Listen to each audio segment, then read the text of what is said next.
Live. Live. Live. Live. Je vais encore dire merci à mes grands-parents qui m'ont vraiment parlé de tous ces instruments avant que je ne les connaisse même. J'ai connu le nom des instruments sans les avoir vus. Parce que j'écoutais les histoires par rapport à ces instruments. Et c'est cette curiosité même qui m'a fait aller dans le domaine de la culture. Et j'ai pris comme cheval de bataille la culture et Kang. Tout ce que j'ai fait, la majorité des instruments que j'utilise, c'est des instruments de la culture Ekang. Ça veut dire des instruments de la forêt équatoriale qui se jouent au Gabon, au Cameroun, en Guinée équatoriale. Donc, je voudrais faire en sorte que les jeunes et que l'humanité sachent qu'il y a une culture qui s'appelle la culture Ekang. Et cette culture est une culture des valeurs, qui donne des valeurs d'autrefois comme nos ancêtres, et qu'aujourd'hui, il faut se donner, il faut avoir des valeurs à défendre. Il y a là les instruments Ekang, et il y a aussi les instruments modernes. Parce que ce travail que j'ai fait, je vais commencer par les instruments Ekang. Celui-ci, c'est le ngomon. On connaît cet instrument, il se joue au Cameroun, en Guinée équatoriale et au Gabon. Les gens qui savent ce qu'on appelle le bouiti, c'est avec cet instrument qu'on joue dans le bouiti. À la différence que j'ai fabriqué le mien, je n'ai pas mis la tête, parce qu'il y a une tête de divinité ici. Moi, je l'ai enlevé pour le sortir de ce cercle, pour en faire un instrument mondial qui va partout. Donc ça, c'est le ngomon, ou la harpe traditionnelle.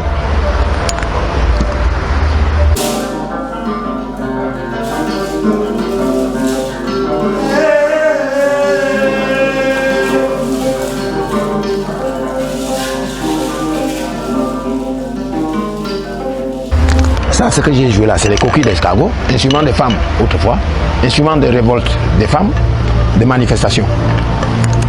Il y a les flûtes pygmées,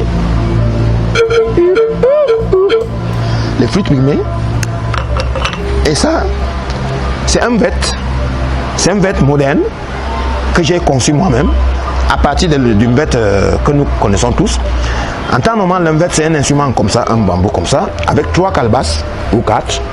Avec ici, il y a un chevalet tout droit qui multiplie les cordes.